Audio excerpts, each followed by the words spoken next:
Hello mga Marcy, magandang araw sa inyong lahat. Ngayong araw, tara at samahan nyo ako. Magluluto nga ako ng ginisang dahon ng ampalaya. Minekos-mekos ko na nga ang sibuyas at bawang at saka ko isinunod ang sardinas. At pagkatapos, nilagyan ko naman siya ng tubig. Saka ko rin isusunod itong dahon ng ampalaya. Konting kulo nga lang to mga Marcy kasi malambot naman yung dahon ng ampalaya. Nako, naparami yata ang aking sabaw kaya para na siyang sinigang. Madilim-dilim pa nga lang mga Marcy, nagluto na ako kasi nga aalis kami.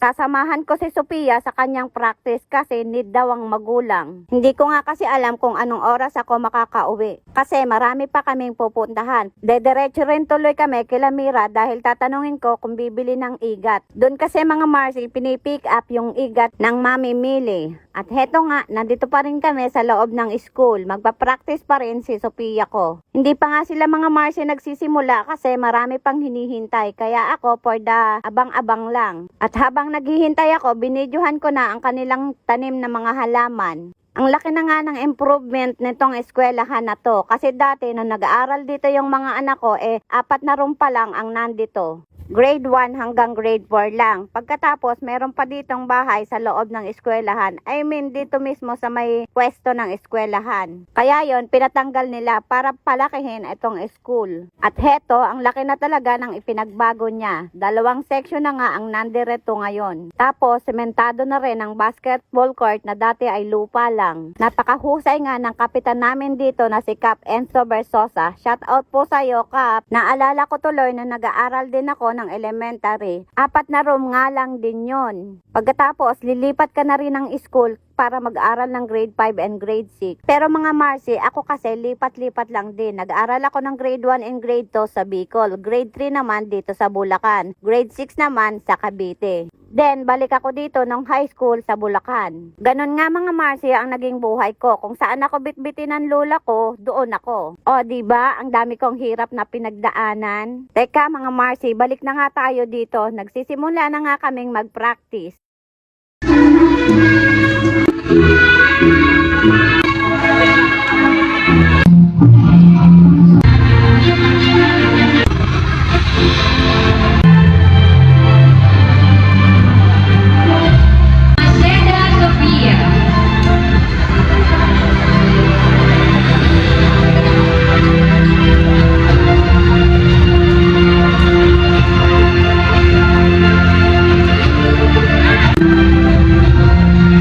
Pagkatapos nga ng practice, dumiretso na kami kila Mira. Saglit nga lang kami doon mga Marcy kasi magpapakiskis pa kami. At bago kami umuwi, dumaan muna ako sa bilihan ng isda para bumili ng ulam. As usual, pambansang ulam ng bayan nga mga Marcy ang aking nabili. Bumili na rin ako ng diles para maitorta. Pinagkasya ko nga lang mga Marcy ang aking budget para kahit paano may uulamin kami sa gabi. Pagkarating nga namin, nilinis ko na agad yung isda at si Arnel naman magluluto ng ulam niyang gulay. Knows nyo ba mga Marcy ang lubi-lubi? Ito ang pambansang ulam naman ng mga Bicolano. I'm sure makakrelate dito ang mga Bicolano. Ginisa nga lang niya mga Marcy at nilagyan ng konting dilis. Sa Bicol kasi ang kadalasang luto dito gata lang. Ako naman habang nagluluto si Arnel, nilagyan ko na rin ng rekado yung isda. Para pagkatapos niya, isusunod ko na rin tong isa lang. Tinimplahan ko na nga rin yung dilis ng asin, sibuyas at konting betchin. Tsaka nilagyan ko siya ng suka.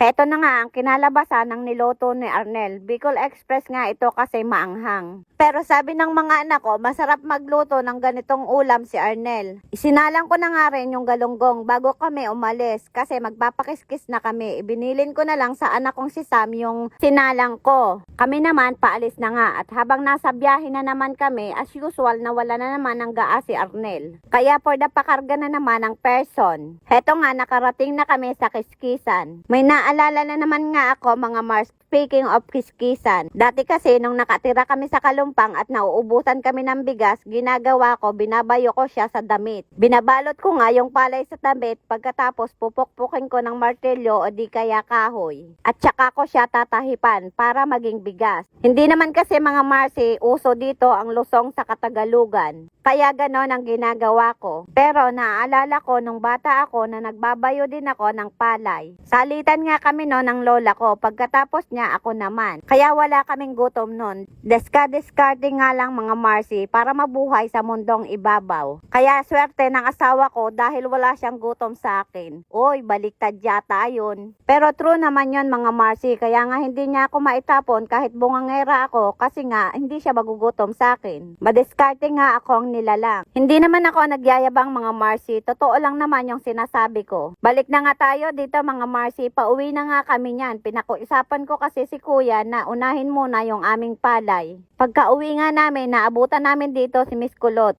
At habang yung anak ko naman, nakita ko gumagawa ng mango juice. Hiniwa niya nga lang ng maliliit kasi ayaw daw niya ng pinong-pino. Sabi ko nga sa kanya, damihan ng mangga para maasim. Ayoko din kasi mga Marcy na hindi maasim yung mango juice. Para naman lasang-lasa mo yung mango. Yan nga at nilagyan niya na ng gatas at yelo. Masarap nga din to mga Marcy gawin mong dessert. Lagyan mo siya ng cream at saka sago. Sabi ko nga gagawa ako nun, kaya lang wala pang time. Kaya mango juice na lang muna ang ginawa namin. Ay, anak ko pala ang gumawa, hindi pala ako. At heto, for the halo-halo lang ang aking Junakis. Pinalagyan ko nga siya mga Marcy ng asukal kasi nag-add ako ng water. Ako na nga lang naglagay ng tubig para matyansya ko ang lasa. Nung natapos nga siya, inilabas niya na at sa labas na rin kami kumain kasi mainit dito sa loob. At heto, for the kain lang kami. Kain tayo mga Marcy. Paano ba yan? Bukas ulit. God bless you all. Babush!